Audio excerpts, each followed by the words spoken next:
is what it is. All right, so here we are again. I guess I'm just not going to be able to make a plan and stick to it because that's just never going to happen. Every time I've tried, something always happens.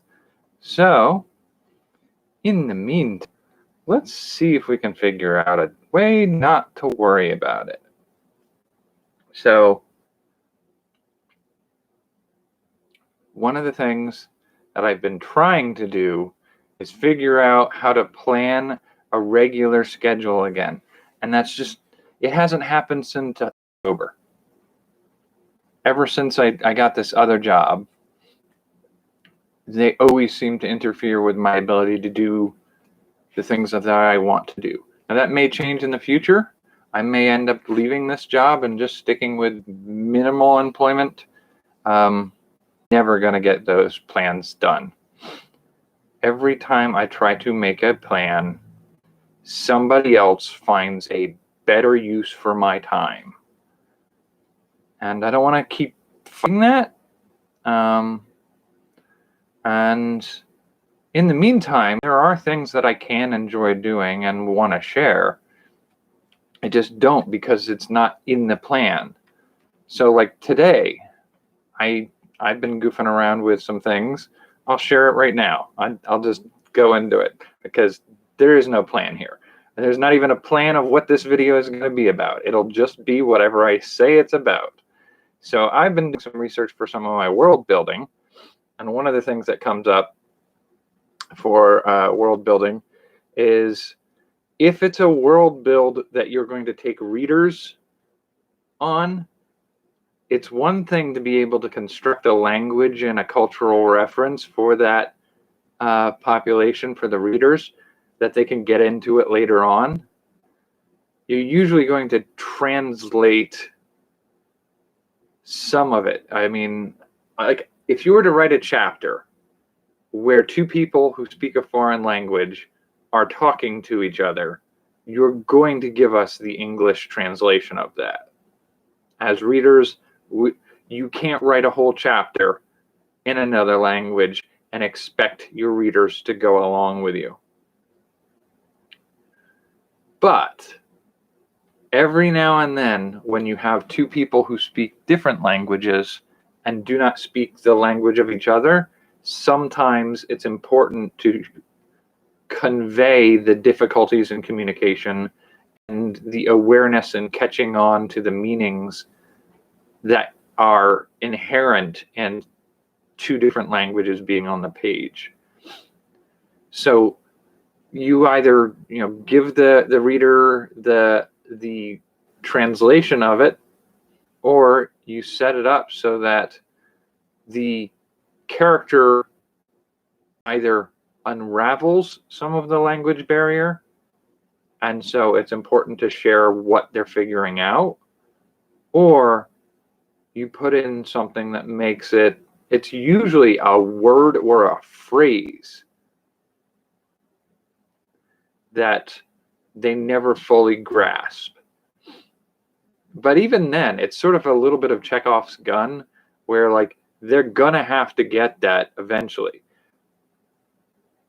So like a good example would be Stargate SG-1, where they have the Jaffa, and the the Jaffa are the Jaffa because that's how they're referred to. As you go on through the stories, the Goa'uld, their rulers, their fake gods, repeatedly say Jaffa Kree, and they do the rolled R, which I don't think I did particularly well there, but the Kree comes up over and over again, and it's sort of like a multi-use phrase, sort of like snapping your fingers. It's like attention, both listen and stand ready, and the equivalent of those. And so like they never translate the word for you necessarily as far as I've ever seen, but contextually over the course of episodes or seasons, It's just sort of illustrating what that phrase is used for. So you can do that in writing. If you're moving into the realm of computer games or tabletop games, the things you're going to convey in a multilingual environment aren't going to be single phrases usually. And as you progress the story through those environments, you're going to also have a need for the language barriers to be useful. So in this sense, if you have a computer game, what you would probably do is you have the option of written text being translated like a cipher, like a decoder ring. You know, you come across a cave and look at it, it's these symbols, and it's telling you what the password is, or it's a riddle that includes the password. And you have to figure out how to decipher what's written there. That's easily enough done with a simple element of basically a cipher, a simple replacement alphabet, so that, you know, squiggly square is a squiggly circle is F. And, you know, as you build the different letters out of what you've got here, you might spell out a message like after sunset, and then that would be the hint of the password being night. And so you say night in the language. So it's a cipher. You use an alphabet to set up the riddle. So I mean, I've looked at some of those as like what you can use in games for setting up puzzles to get through is a simple cipher. The oldest of the alphabetic replacement ciphers that I can remember is if you use the tic-tac-toe board, you set it perfectly vertical, and then the next you do another one but with dots in the middle of each piece, and then the third one is rotated 45 degrees so that it's a V instead of a L. And so you've got these 3 pieces that'll give you all 26 letters, and you write each section of that pattern over and over again for the different letters, and you just spell out English words and English sentences. But that works reasonably well for a puzzle of a cipher, a translation of a language into English for a casual player. Now, if a casual player is just looking to solve that puzzle, you do not want to require them to learn a whole new language. But if you're building a computer game with audio and visuals, one of the things you might have is you walk into a tavern with dwarves and elves, or aliens and robots or whatever, and you're going to have the chatter, the sound, the noise of communicating in other languages. You kind of could build a whole nother language that's unimportant to the gameplay other than setting the background. And fans of franchises have latched on to things like this and wanted expansions and explorations of that. You know, it's one thing to say, as you're traveling through a game, if you were doing a Star Trek game, to come across writing in essentially the Klingon alphabet that translates to English. That's one thing to solve a puzzle with, but if you're going to build an environment like that, where they're going to be talking, it almost behooves you at a certain point to invest in the idea of building a written language and cluing people into the words they're going to need to translate puzzles. most of your puzzles will probably be a single word, and you simplify them so that they can use that, and you just put it in some area where, say you, again, that puzzle of the cave blocked by the boulder and saying it comes after sunset in the language, and then the password being night would be what you're looking for, but what's the word for night? That's when you set it up in an environment where, walking through the library, there's a mural about a special holiday called Elves Night or something like that. And so you have to be able to suss out at a certain point that this is a mural of Elves Night, and you have to find the difference between the word for elves and the word for night, and therefore when you go to solve that riddle, you can see the riddle asks you for the word night, so you can enter the word night in there. You can do that in a game. The trick is, when you start playing tabletop games or things like that, nobody wants to sit at the table and puzzle through a very complex cipher system and a made-up language. It slows and bogs down the process. I'll give you the very first example that popped into my head: Pig Latin. Pig Latin is a spoken code that, if a written code, I can just use an alphabetic cipher. So for tabletop gaming, if somebody encounters a book with an entry in it, and I ask the people, or I have their player character sheets in front of me, and I ask, does anybody want to try to take a read of it? And what language does it look like it's in? Somebody says, and I reply with, it's written in Dwarvish. And I know two of the players have that language that they can speak. Then I say, like, all right, this is one of you want to try to read what's in this entry? And then I can give them a written cipher where it's literally in English. But for extra atmosphere and gameplay, there was, for a little while, I was entertaining the notion, and I was building entire conlangs, constructed languages, for each of my races. That's fun. It's a great hobby for me. It is not viable for gameplay at the table. For writing in novels, maybe. But in tabletop gameplay, you're just as likely to encounter that bar scene or something like that, where you walk in and you have dwarves and elves and humans sitting at tables talking amongst themselves.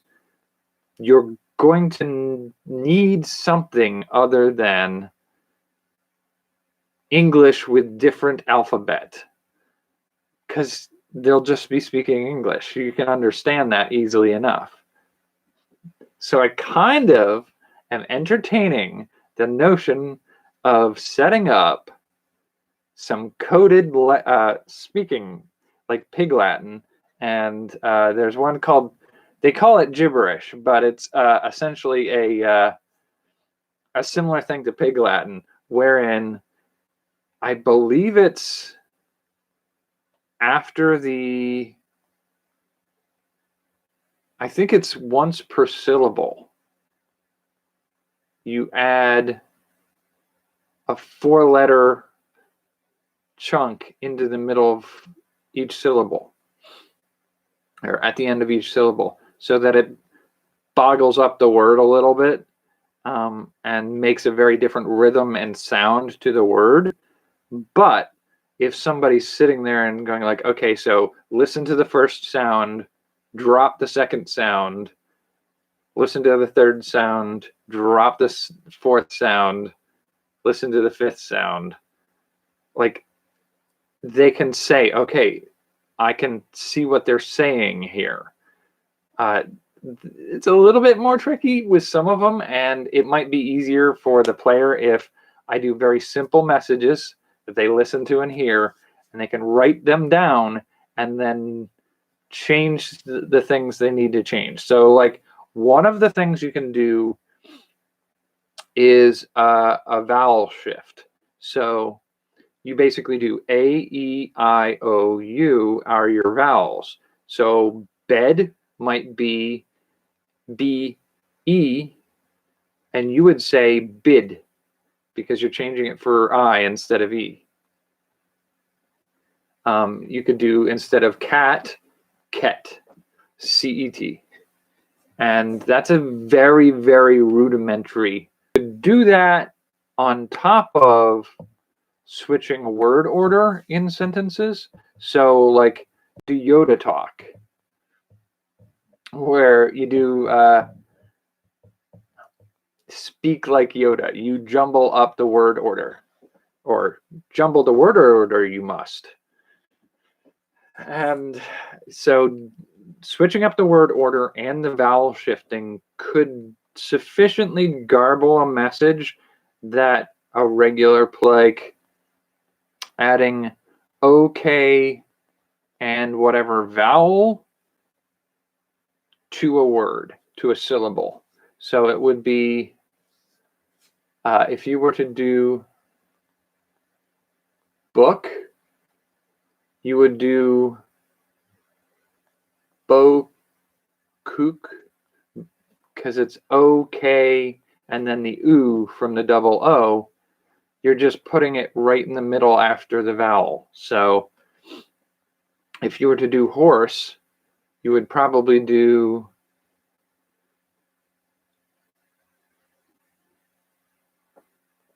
and that would be hokors, hokors. Okay. And so you would build sentences beforehand. Doing it on the fly would be a nightmare, but you build your sentences, the little things that you want to deliver in those languages. You build them as sentences to reveal to them written in the code for the specific language that you want to use. There's also replacing a consonant. So ate, A-T-E, replacing the T with T-O-T. So it would be atot instead of ate. And immediately you can see in something like that opportunity. And I was thinking, it would be a pain in the butt to do a whole poem or complex thing in these languages very often. Every now and then to have a fun little somebody has to suss out done in that way, that'd be one thing. But for regular use, I think what would be important is the place you're going to encounter this most often is people listening in and getting plot hooks. You may occasionally get a character who wants to talk to a person in that other language, and in which case you would just handle it in English. As if a dwarven party member walks up to a dwarf and wants to negotiate for passage through the city gates, you don't have to do that in another language. It's only when you get to a point where you're overhearing certain things, or the player character may not want the rest of the party to know what they're doing or saying. You can then play with doing that. But you want to kind of not do full sentences. You really just kind of want to punchline it, headline it. And so for some of those things, I was really looking at just basically building a template so that if you're hooking them into a potential storyline. They get to choose whether or not they want to follow it, but you can set it up. And really, the easiest way to do something like that is plot hook is literally just letting them know, here's a story you could follow further. Tell them the name of the story, some very rudimentary concepts of, you tell them this is the plot of, you basically say the adventure name, which could be like Ship of the Desert. And so you would literally just make a cipher for a verbal cipher for Ship of the Desert. And you tell them this is a long, medium, or short puzzle, or long, medium, or short adventure focused on traps and puzzles, and the direction and how far away it is. And that's literally all you have to spell it out. It's sort of like when you look at a board game and it tells you for 3 to 5 players, about an hour and a half worth of gameplay, ages 8 and up. You're essentially just giving them that. You're giving them the name of the game, the difficulty of the game, the time involved, the type of gameplay. And that's what you're setting them up with. You set it up as if they're overhearing a conversation in the pub that gives them that information, but you're not really giving them a whole kind of conversation in this other language. And so I think that's actually a viable way of setting up plot hooks, adventure hooks. So when thinking about that, I'm like, okay, so what are some of the ways that we could do some of these spoken codes? So there's the vowel shift, the OK vowel, the consonant vowel consonant replacement for a consonant. There's the reverse of that, which is the vowel consonant vowel replacement for the vowel, Pig Latin, gibberish, and then there's one that's based off of a French one. I did a lot of research into verbal code, and one of them was there's a French method for you start it. Wait, let me restart that. If you start with a word, if it starts with a vowel, you add L to the beginning and EM to the end. If it starts with a consonant, you put the consonant at the end, you start it with an L, and you end it with EM. So it's got some similarity to Pig Latin, but it's putting an L at the beginning, so you get a lot of L start words. But it's going to be la, le, li, lu as your starts. And then every word is going to start with kind of an L vowel pairing. But they're going to end with sometimes EM, sometimes the consonant, and vowel pairs that you can look at a word.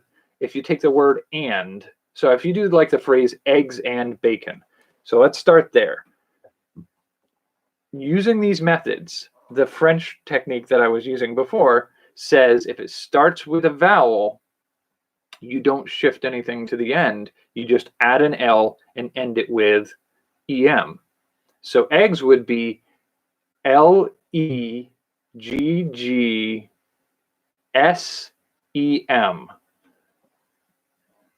And then your bacon is going to take the B from the beginning and shift it to the end and add the EM there, where it's going to be BEM at the end. And then it's going to be L, it's going to be Lakon Bem. And so right there, you've got a, what is it? Legzem, Landem, Baconem. Yeah, it's hard to do on the fly. You'd have to write it out. But switching over to the one I was playing with and came up with was you do a consonant vowel. So something like eggs, it's going to be starting with a vowel and ending with a consonant. So what you want is, if it ends with a consonant, you want to add a vowel at the end. If it starts with a consonant, you want to add a vowel before that. So it ends with an S, so a consonant. So we want to end with a vowel, which will be an I. So this is Tegsy instead of eggs. And since and is a similar situation, it's going to be tandy, tagsy tandy. Bacon, however, starts with a consonant, so we might want to start it with a. Okay. A might be a little tricky. Do another vowel on the end of it. Or actually, yeah.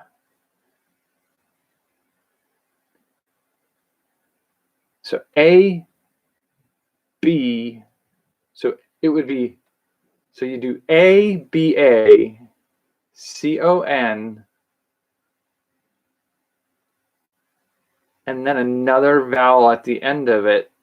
For this pair, I'd say we could do O.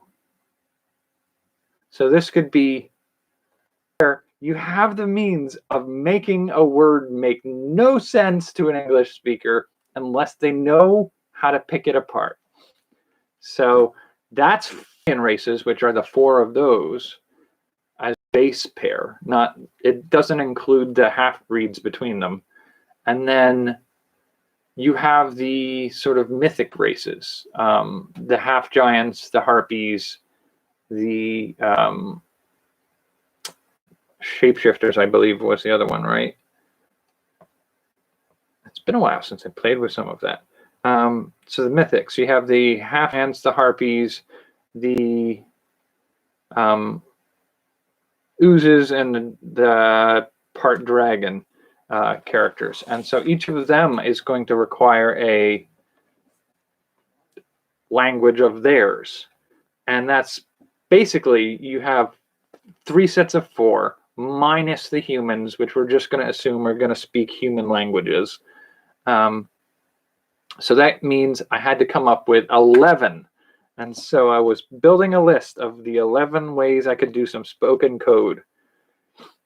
And I have 11 ways to do this. One of them is one I'm not sure yet. Adding something in the middle of it. It's not the same as, you know, adding between syllables. It's literally alphabetically splitting it in half and adding 2 or 3 letters. And so a word, let's just take the word Yoda. So it would be yo, and then adding, let's do Ishi. So I-S-H-I. Yoshida. Yoshida. So it basically, it disrupts the isn't an even number of letters, which isn't as often a case. So 1, 2, 3. No, that's an even number of letters. So legal. There we go. Legal is a non. You can't evenly split it down the middle. And I think what I want to establish for that kind of play, word play, would be just to add a simple letter on the end of it. So any word that doesn't have an even number of letters, add a letter at the end, split where the half is between them. So legal would be, say we add an O, legalo. And now we take O. It changes it entirely. And it's a really weird way to do it, but I think it works. I think it becomes a little more obvious if you do that for every word. And so you might want to alternate. You might want to have 2 inserts that you can do in the middle of a word. So Ishi and Oho or something like that. Yeah, so I mean, this has been kind of fun to play with, and it's only one of the few things that I've been doing over the last few days when I'm not working at work, where they are asking me to come in more often. I have to admit, I can't decide whether I'm getting more stressed about the fact that they're relaxing the protections our state's opening back up. So we're way more busy than we were, and we're way less. So I'm not super excited about that. But by the same token, I'm also getting to the point where I'm just like, whatever, like none of this is new. No part of this is new. I can't continue to be as stressed about it as I have been over the last 2 weeks of people not conducting themselves better. But I mean, I don't want to call it I'm getting used to it, but I feel like I'm being desensitized to the stress levels, which isn't a good sign, because I do get the distinct feeling that based off of the pattern of how people are behaving and how the opening up is going, it's not going to continue to be safe. And I may just want to cut my losses and walk away before it gets too bad. I just don't know when the point of it's too bad will hit. So I'm trying to really get a sense of like where week, 2 weeks, 3 weeks. It's not going to be okay by mid-June. No part of this is ever going to be not a risk in the next 3 months. Spending some time trying to think about when I need to go. And in the meantime, I'm high demand enough that it's preventing me from doing some of the things I want to do. It's certainly made it so that I get back here exhausted every day and I don't have time or energy to work on anything worth talking about, which I feel bad about. Like, even if I haven't done anything to talk about, I could still do a simple vlog and touch base with people.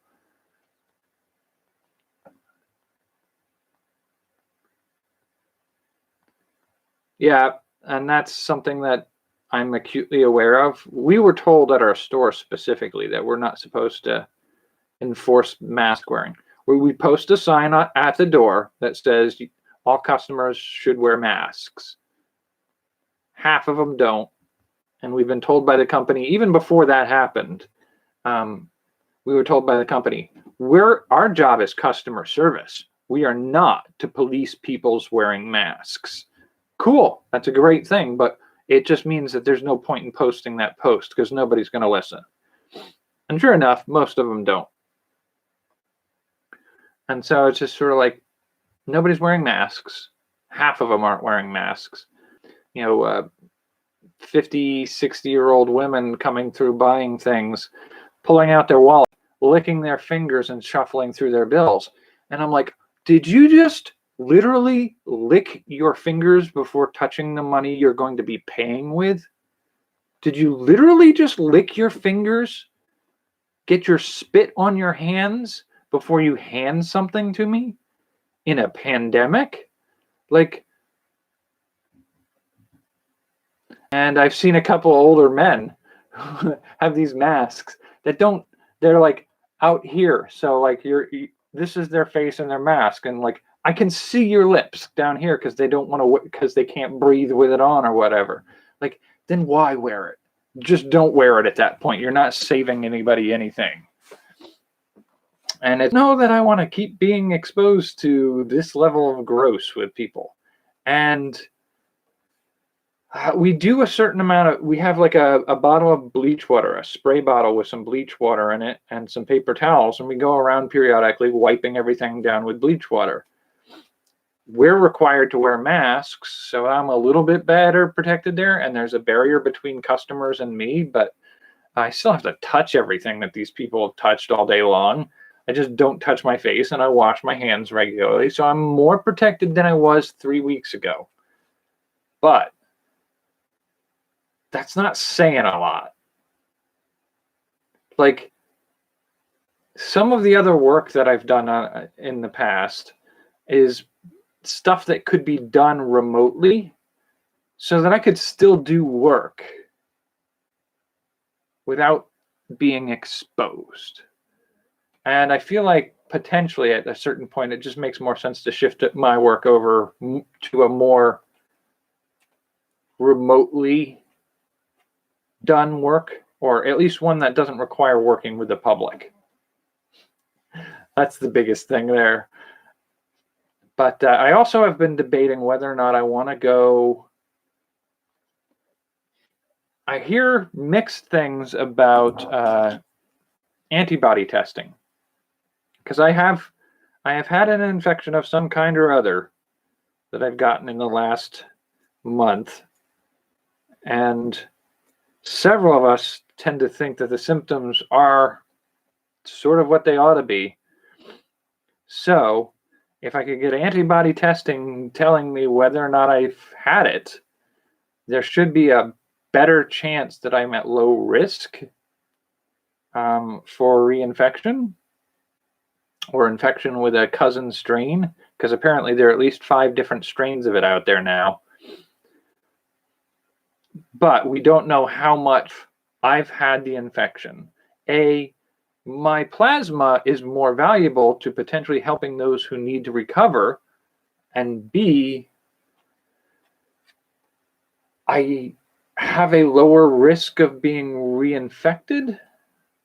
So it would give me a little sense of security, but it also means that I am able to volunteer in situations that would be higher risk for somebody who hasn't been infected yet. So paying for the antibody test, I think, would be prohibitive and something I can't do. But it's entirely possible that if I get a blood test, if I donate blood or plasma, they may be able to run a test to see if I have any of those antibodies, and therefore it's valuable for me to donate more often, that sounds a little. I think being able to donate would be beneficial to the community and those around me.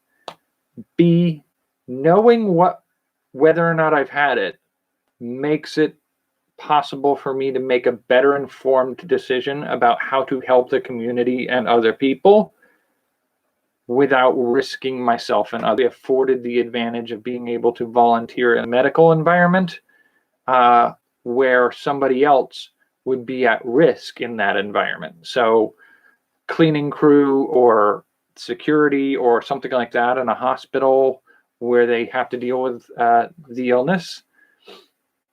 Somebody who hasn't had it being exposed to that is at risk. But if I've had it and I'm at lower risk, that's a better option. So I kind of want to look into that opportunity, but who knows? I don't know if it's even possible. I know when I was sick, I couldn't get testing, so I don't imagine it's a whole lot easier going the other end. The test that tests whether or not you have it won't do any good now, because I've been out of symptoms for 3 weeks at this point, I think.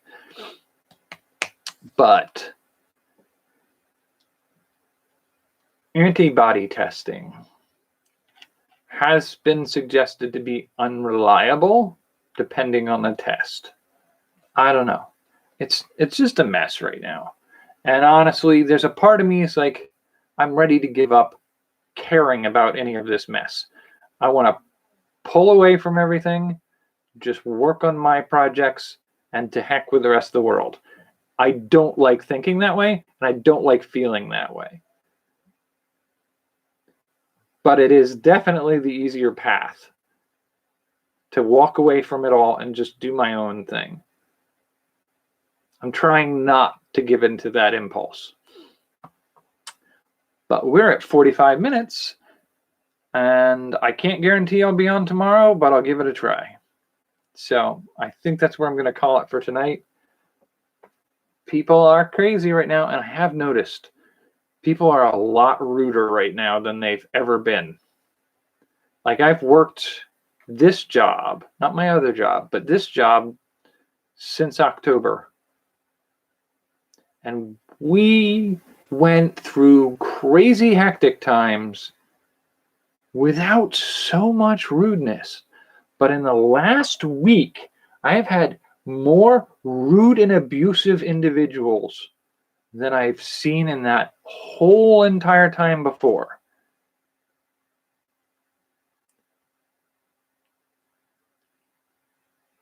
Not a fan of it, honestly.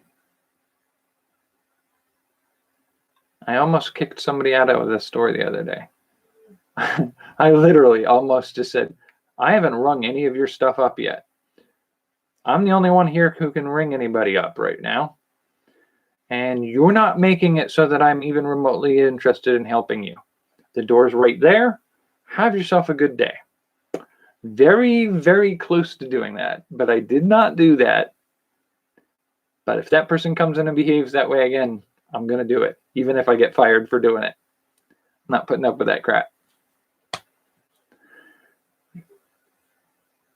Anyway, yeah, it sucks that everything's come to this the way it's going now. But it is what it is, and we'll work our way through it, and we'll figure out where we're going next. Honestly, if I weren't working this job, I think I could pretty much guarantee that I would be on each day with the projects that I'm working on and sharing my ideas. Part of me wants to do that more than anything else right now. But, and have a good night. Nope, that's not how we're doing that.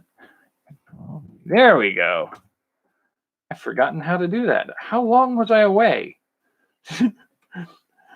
I think I was away for a few days, but not like a month or anything, right?